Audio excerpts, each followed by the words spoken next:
Asana. Chidzina jamati bigirai. Ne aro. Kupika nemsika uku. Mushadi, muchamona nemsika. Ndinozopedzisira nemigodzi. Asikana ichi ndochi sadza raro kuzobatana. Ine sadza rakaneta zvaro iri. Kakaneta kwana. Nganze migozhi.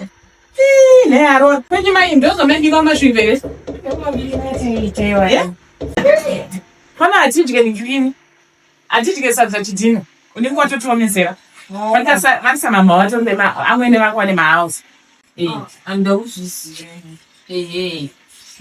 Sadza rimone zvine rudo. Kuita kuti dhubu. Ita rudo nechikafu chaurikubika so. Wanzo, ukaisa rudo nacho unoona wega kuti unobika chubu. Ngarinyasonzi. Unoona? Uchisekerera. Ndakakadzidziswa nambuya wedu kuti maichite. Aiwa, zvisizvo. Mbuya wangu akatotadza. Ukunzwa? Andikona. Chubu.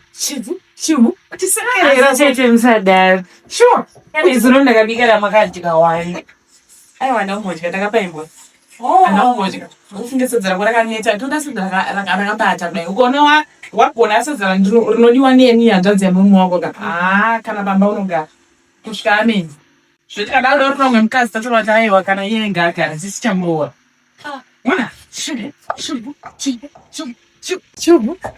Urikuona? Uchiita rudo nechikafu uchinyatsorimona kana iro sadza rinokufarirawo.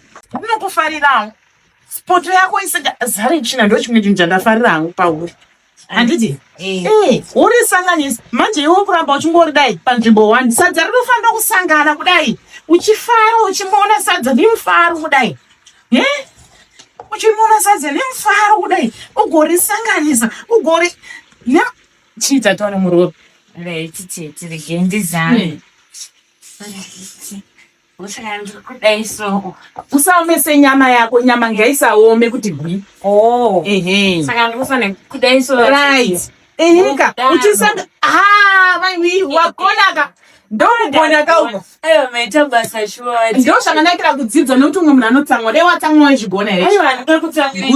Nitakuti pakure ana mama vatonzwa nenzara.